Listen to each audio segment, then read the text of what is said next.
네, 한 주간 잘 지내셨나요? 오늘은 우리 하우머스의 교회의 10장의 성의 공동체적 가치의 유의하라를 함께 보도록 하겠습니다. 이제 10장하고 11장, 12장 이렇게 나와 있는데 10장에서는 성에 대해서 하고 11장, 12장에서는 특별히 이제 낙태에 대해서 이렇게 다루고 있습니다. 어떻게 보면 우리의 삶에 굉장히 밀접하게 있다 있는 그런 주제들이라고 할 수가 있겠는데, 하우어스가 잡은 제목은 성과 관련해서 성의 공동체적 가치에 유의하라는 것입니다. 자, 우리가 성에 대해서 생각해 보면 어떻습니까? 성이라는 것은 굉장히 우리의 사적인 영역에 있는 것이라고 생각하게 되잖아요, 그렇죠? 물론 성으로부터 파생되는 것들, 예를 들자면 이 다음에 나올 낙태도 그렇고 뭐 임신이라든가 출산이라든가 또 우리가 이번 장에서 다루고 있는 결혼이라는 제도, 그리고 또한 독신으로서의 사명, 이러한 것들까지 나갈 수 있겠지만 딱 집어서 성이라는 것을 우리가 생각해 보면은 굉장히 사적인 영역이란 말이에요. 그러나 하우머스는 이 성에 대해서 다루면서 사적인 영역으로 치부하는 것에 대해서 경계하고 있습니다.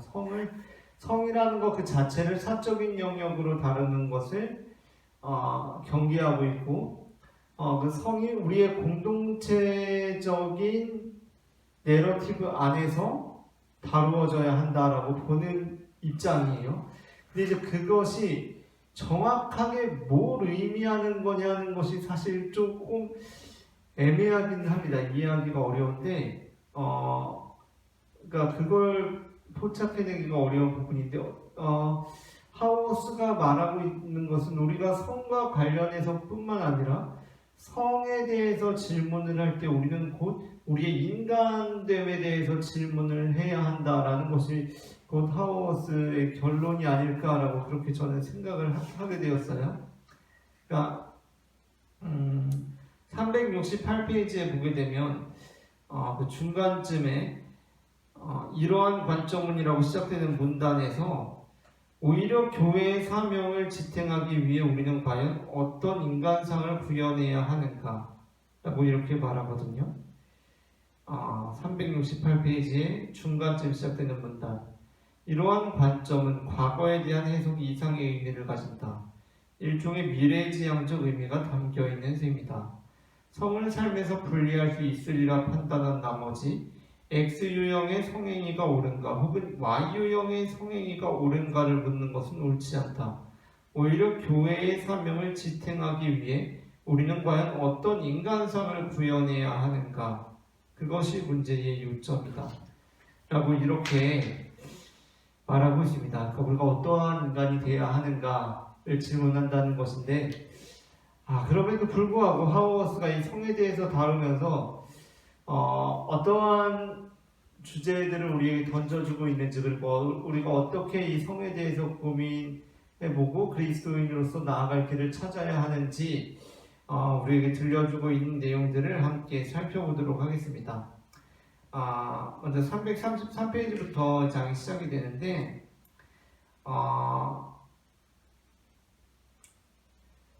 하우어스는 특별히 이 성 자체가 부정적인 것은 아니고 긍정적인 부분으로 보고 있기는 합니다. 일단 334페이지 중간쯤에 보시면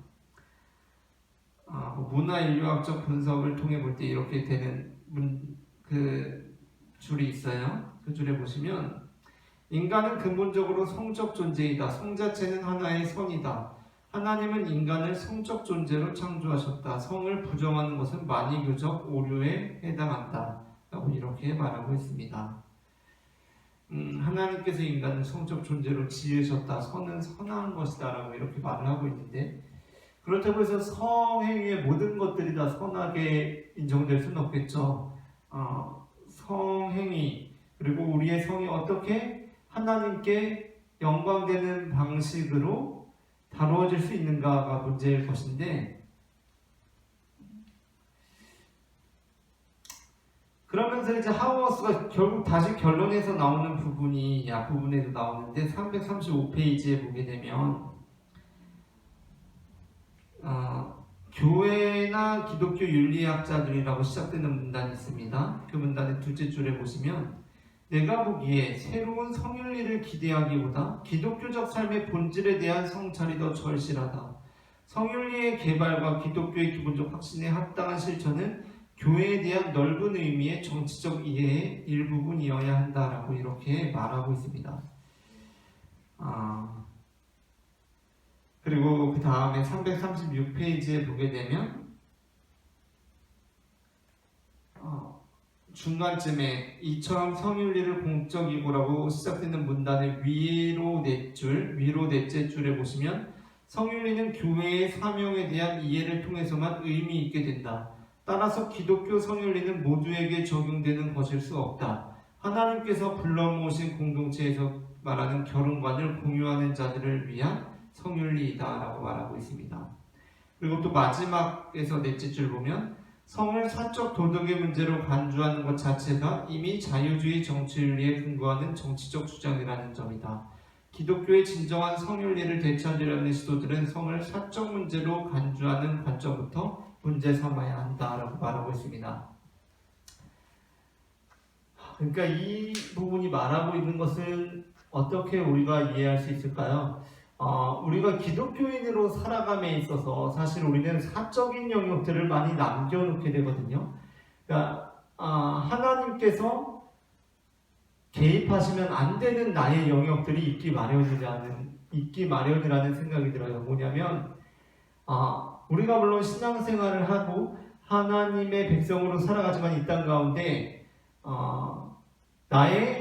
예를 들자면 나의 회사 운영에 대한 방침에 있어서만큼은 하나님의 뜻이 개입될 수 없는 영역으로 남아있을 수 있죠. 내가 어떤 오너라고 할 때, 어떤 기업의 오너라고 할 때 나의 회사 운영 방침에 있어서만큼은 하나님의 뜻이 개입될 수 없는 영역으로 남아있을 수도 있고, 그런 면에서 오늘 주제 역시 마찬가지인 것이 나의 성적인 취향, 나의 성적인 욕구를 다루는 방식은 사적인 영역이다라고 내가 제안해 놓기가 쉬운데 그럴 수가 없다라는 겁니다. 하우어스는 나의 성적인 취향과 성적인 욕구를 다루는 방식들도 역시 공동체적으로 정치적인 사안으로서 다루어져야 한다라는 것이 하우어스의 주장이에요. 이 부분을 한번 잘 우리가 생각해 보아야 할 문제입니다. 특히 근래에 우리나라에서는 굉장히 극악무도한 성적 범죄들이 벌어졌기 때문에 그것에 대해서 생각해 볼 문제들이고요. 이 다음에는 이제 하우어스가 비판하는 성에 대한 현실주의적, 낭만주의적 입장들이 나오고 있고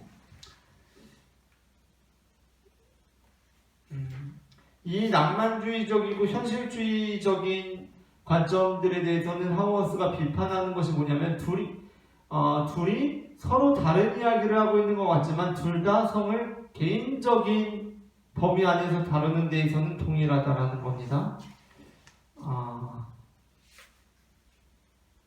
성을 다 사적인 영역 안에서 다루고 있다는 거예요.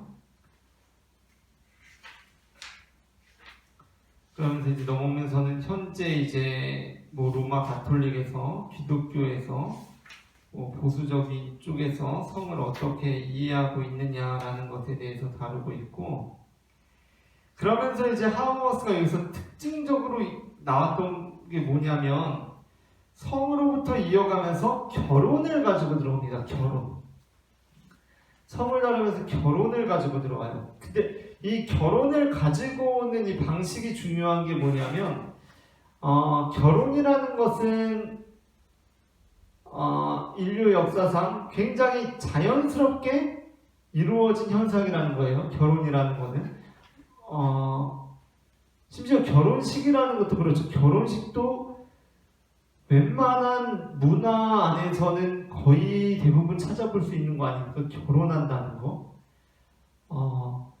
결혼식을 식이 없는 문화를 제가 보지 못한 것 같은데 설령 있더라도 동거하죠. 동거. 남녀가 동거하고 그러한 이제 결혼을 하는 문화 형태를 가지고 있는데 여기에서 이제 하버스가 특징적이라고 일으키는 부분은 무엇이냐면 성과 관련해서 결혼을 자연스러운 것으로 보질 않는다는 거예요. 결혼을. 왜 그럴까?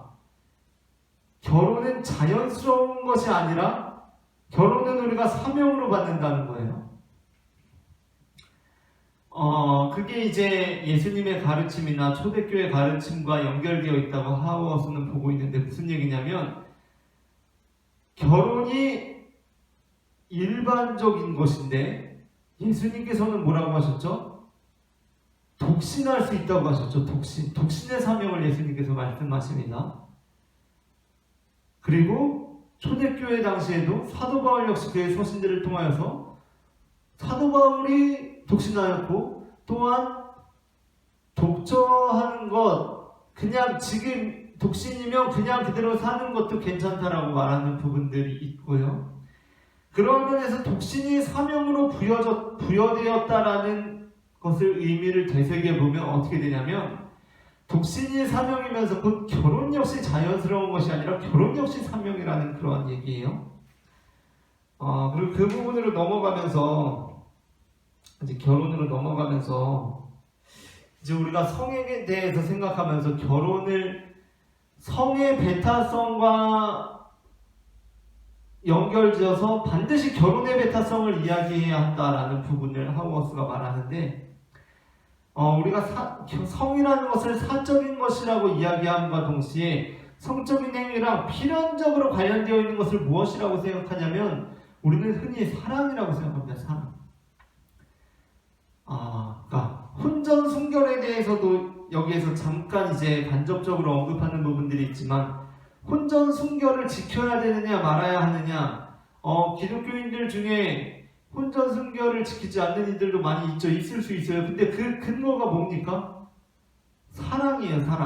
사랑 안에서 성적인 행위가 가능하다라는 주장인데 그 사랑을 근거로 성의 배타성을 말할 수 없고 사랑보다도 결혼을 근거로 성의 배타성을 말해야 한다라고 하는 이 하우어스의 주장을 우리가 함께 봅시다. 353페이지 마지막에서 둘째 줄에 보시면 왜 성행위가 왜 결혼에만 제한되어야 한다고 말하는 것인지 그 이유를 궁금해할 수 있다. 그러니까 우리는 성행위가 지금은 이제 우리 한국 사회에서는 그렇지 않을 수도 있지만 적어도 그렇게 저는 희망하고 싶긴 한데 기독교인들 중 대부분은 성행위라는 것은 결혼관계 안에서 이루어져야 한다라고 믿었으면 좋겠어요. 근데 이제 그 안에서 어쨌든 그 배경 안에서 말하는 겁니다. 왜 성행위가 결혼에만 제한되어야 한다고 말하는 것인지 그 이유를 궁금해할 수 있다. 그러니까 여기에서 하우어스가 말하는 것은 성행위는 사랑이 아니라 왜 결혼이냐? 사랑하면 다 할 수 있는데 왜 결혼에 제한되어야 하느냐라는 겁니다. 특히 두 학자 모두 건전한 성행위의 결정적 요소를 사랑이라고 강조하면서도 부정적인 결론을 내렸다는 점에 대해 대중들은 더욱 의아할 수 있다. 자, 이제 이 다음이 중요합니다. 때로 결혼 안에서의 성생활이 혼외 정사보다도 더 애정이 없는 경우일 수 있다는 점을 잘 알고 있다. 이에 관한 논의가 제대로 전개되려면 결혼을 배타적인 것으로 간주해야 하는 이유를 설명해야 할 듯 싶다. 이를 위해서는 기독교 공동체에서 결혼이 지닌 정치적 기능에 주목해야 한다라고 말하고 있습니다. 그러니까 우리가 혼전 순결에 관하여서 사랑을 근거로 제시하고 있다면 우리는 혼외 정사에 대해서 방어할 근거를 잃어버리게 된다는 겁니다. 자, 내가 만약에 혼전 순결하지 않았어요. 사랑하니까 사랑하는 사람과 성행위를 가져도 된다라는 논리입니다. 사랑하는 사람과 성행위를 해도 된다라는 논리예요. 그래서 혼전 순결을 지키지 않았어요. 그 논리 안에서. 자, 그렇다면 결혼을 했단 말이에요. 결혼을 했어요. 그렇다면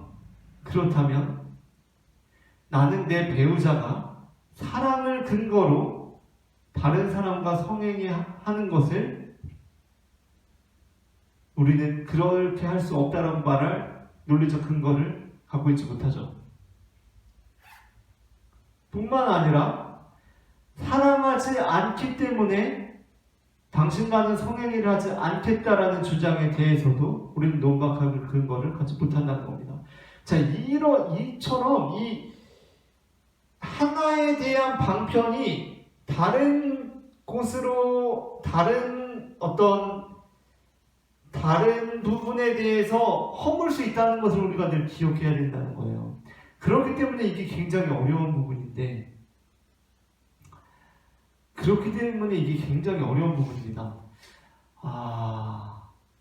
우리가 지금 동성애에 관한 부분들도 마찬가지라고 할 수 있을 것 같아요. 동성애라는 것이 현재 감리교회 내에서는 굉장히 중요한 이슈고 한국 사회에서 굉장히 중요한 이슈 아닙니까? 우리가 동성애에 대해서 어떻게 생각해야 하는가? 그 부분에 대해서 저 역시도 이제 고민하고 연구해야겠다는 필요를 느끼고 있는 부분인데, 한 가지 아쉬운 점들이 있어요. 뭐냐면 동성애 행위가 종교적으로 정당화될 수 있다라고 말하는 입장들이 있습니다. 종교적으로 정당화될 수 있다라는 입장들. 그러나 그것의 내면을 들여다보게 되면 그것의 내면은 종교적으로가 아니라 사적으로일 때가 굉장히 많아요. 사적으로. 동성애 행위는 사적인 부분이라고 치부할 때가 많다는 거예요. 설령 사적인 부분이라고 치부한다고 하더라도 그 사적인 부분에 대한 논리를 사랑이라고 들 때 그 사랑을 근거로 해서 파생되는 여러 가지 문제들도 우리가 감당할 수 있느냐를 우리는 생각해 봐야 합니다. 동성애 행위가 정당화될 수 있는 근거가 단순히 그 동성애 사랑이다라고 했을 때, 그리고 개인적인 것이다라고 했을 때, 물론 그 동성애자의 인권이 중요하다고 할지라도 그로부터 파생되는 것을 우리가 감당할 수 있느냐를 감안하고 우리는 그 문제에 들어가야 된다는 거예요. 그 문제에 들어가야 된다는 겁니다. 예를 들어서 어떠한 문제들이 벌어질 수 있습니까? 개인적인 것이다라고 한다면 이 안에서 나타나면서도 굉장히 이 안에서 그 단어를 쓰고 있으면서도 교재에서 그 내용이 나오면서도 읽으면서도 참 그런 수간에 대해서는 어떻게 할 거예요? 수간. 개인적인 건데, 개인적인 행위라고 한다면 우리는 그것도 종교적인이라는 이름으로 포장해서 사적인 영역으로 우리는 그냥 인정해야 되는 겁니까? 수간에 대해서. 그러니까 이 주제들, 예를 들어 근친상간은 어떻게 할 거예요? 엄마하고 아들이 서로 좋아서 서로 사랑의 관계를 하겠다는데 남한테 피해 주는 거 없잖아요. 그런 부분 어떻게 할 거냐는 거예요.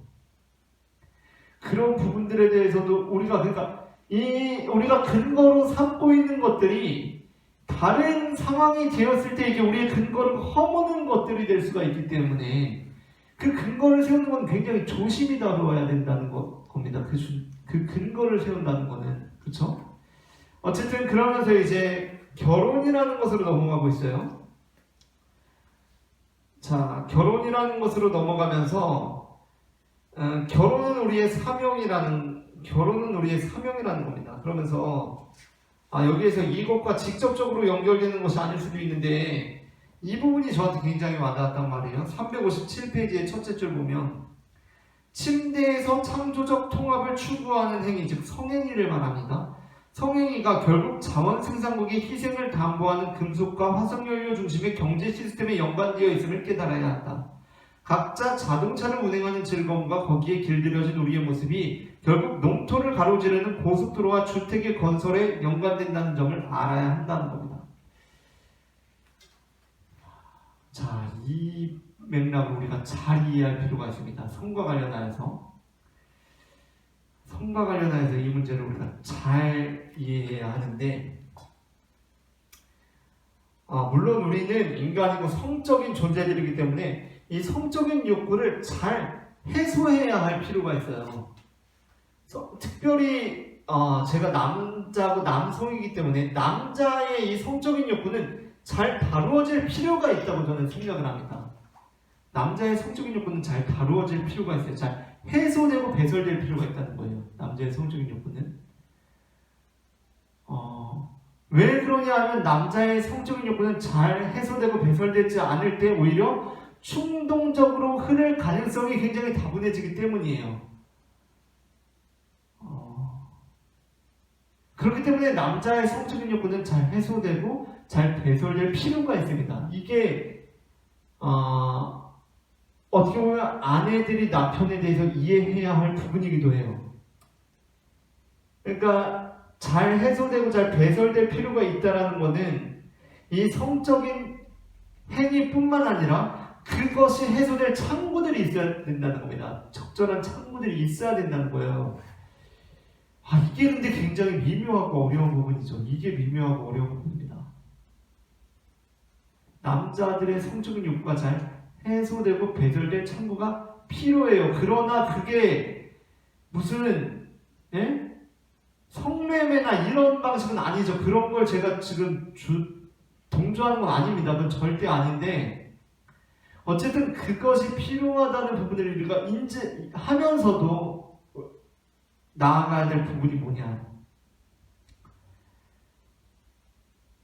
최근에 이르러서는 적지 않은 젊은 목사님들이 청소년들에게 자위행위는 그렇다 치고 음란물 시청에 대해서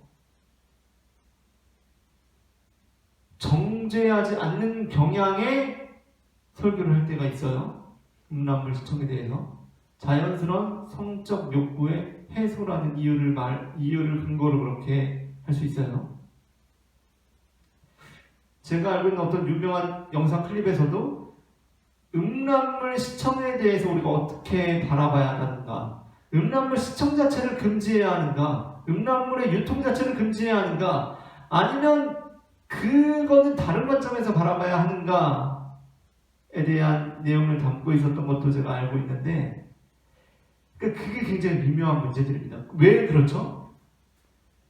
음란물을 소비하는 행위 자체가 사실은 음란물 유통에 기여할 수 있고, 음란물의 유통은 곧 우리가 모두 경험했던 바와 같이 음란물의 유통 자체가 굉장히 큰 범죄로 악용될 수가 있기 때문이에요.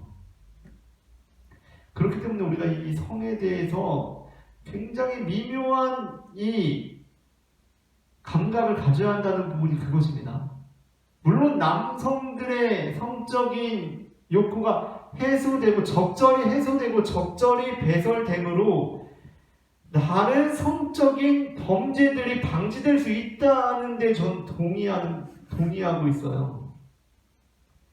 그러니까 성적으로 충동적인 실수를 저지를 가능성이 현격히 줄죠. 남자가 적절하게 성적인 욕구를 배설하고 성적인 욕구를 해소하는 삶을 살아가고 있다면 충동적으로 성적인 실수나 성적인 범죄를 저지를 가능성이 현격히 줄어듭니다.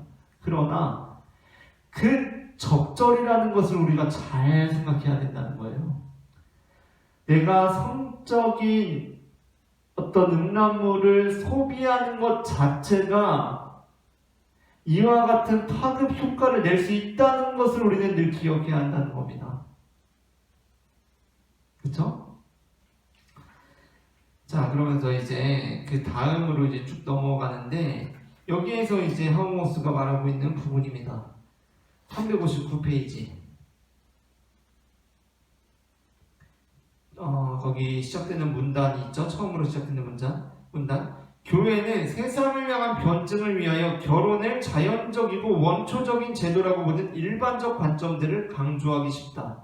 그 결과 대부분의 그리스도인은 성을 위한 가장 적절한 방식이 결혼이라는 생각을 가지고 있으며, 독신자는 자신의 방식에 대해 정당한 이유를 제시해야만 한다고 생각해왔다. 그러나 기독교의 결혼은 자연적 제도가 아니라 특정한 목적을 가진 제도라 할 수 있다. 이와 관련하여 우리는 초대교회가 독신을 결혼과 마찬가지로 합법적인 제도로 간주했다는 점을 기억할 필요가 있다는 겁니다. 이게 이제 하우어스의 특징적인 부분이죠. 결혼을 자연적인 것이 아니라고 보는 겁니다. 결혼을 우리의 사명으로 보는 거예요. 그러면서 이제 여기서 독신에 대해서 말하는 부분 중에 제가 이제 인상적이었던 부분이 있는데, 가톨릭에서는 신부가 결혼하는 수가 없지 않습니까? 결혼해서는 안 됩니다. 그런데 그 결혼하지 않는 것이 무슨 의미를 가진다고 생각하세요? 저 역시도 그랬고 아마 많은 분들이 그럴 것 같은데 성적인 욕구의 절제로 생각했었어요. 저는 신부들이 결혼하지도 않고 결혼하지 않는다라는 것은 성적인 면에서의 고결함을 상징한다고 저는 생각했거든요. 근데 그게 아니라 다른 면이었다고 하우스는 말해요. 뭐냐면 360페이지에 보면,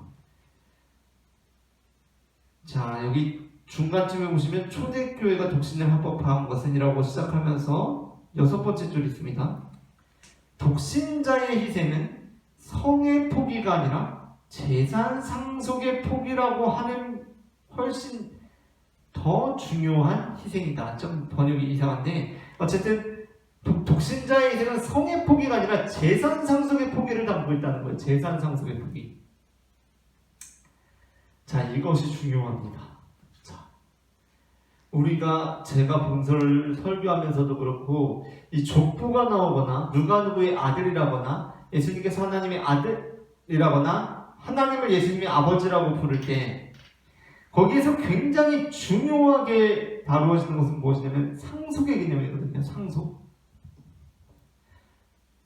바울 서신에도 나오죠. 상속의 개념이 중요한 거예요. 상속자의 개념이 중요합니다. 상속자. 독신 역시도 마찬가지라는 거예요. 독신 역시도. 독신을 우리가 말할 때는 그가 성의 포기가 아니라 재산 상속을 포기했다는 것을 의미한다는 겁니다. 그렇기 때문에 말하자면 독신으로 헌신한다는 것은 가장 근본적인 행위를 선택한 것이다. 독신 성직자의 경우 그의 미래가 가정에 의해 보증되는 것이 아니라 교회가 그의 삶을 보증해준다는 점을 보여주는 제도적 표현이다. 하나님 나라의 예표로서의 교회가 1차적 충성의 원천이 되는 셈이다 라고 말하고 있습니다. 굉장히 인상적인 부분이었어요. 자, 그러면서도 이제 덜어 있는데 어쨌든 하우어스가 이 성에 대해서 말하면서 저 역시도 그렇고 그러면서도 하우어스의 마음이 이해가 갑니다. 이 성에 대해서 어떠한 방침을 주어지는 것이 굉장히 어렵죠. 저 역시도 지금 성에 대한 많은 이슈들을 다루었지만 그에 대한 저의 네 입장이 뭐냐라고 물어보면 그것을 말하고 우리가 이렇게 살아야 한다라고 주장하기가 여전히 어렵습니다. 그에 대한 제 입장이 아직 정립되지 않았기 때문이기도 하겠고요. 여전히 모든 것이 과정 중에 있겠다라고 할 수 있겠는데 이 우리가 성에 대해서 다루고자 할 때 우리가 무엇보다 유념해야 할 것에 대해서 하우어스가 말하고 있는 것은 무엇이냐면 성은 일단 사적인 것이라고 볼 수 없고 성은 공적인 것이며 우리가 이 성에 대해서 다루고자 할 때에는 그 사적인 것이 아니라 공적인 것이라고 말하는 그것은 무엇이냐면 우리가 성에 대해서 말하고자 할 때 성을 나의 삶의 사적인 부분이 아니라 내가 과연 그리스도인으로서 어떠한 인간상을 구현해야 하는가 라는 관점 안에서 모든 것을 바라보아야 한다는 것입니다. 나는 그리스도인이라는 또 다른 정체성을 가지고 살아가면서 성이라는 것은 내 사적인 영역으로 남겨두는 것이 아니라 내가 정말 그리스도인으로서 하나님 앞에서 어떠한 모습으로 살아갈 것인가 라는 질문에 대한 답변이 되어야 한다는 것입니다. 자, 오늘은 여기까지 하고요.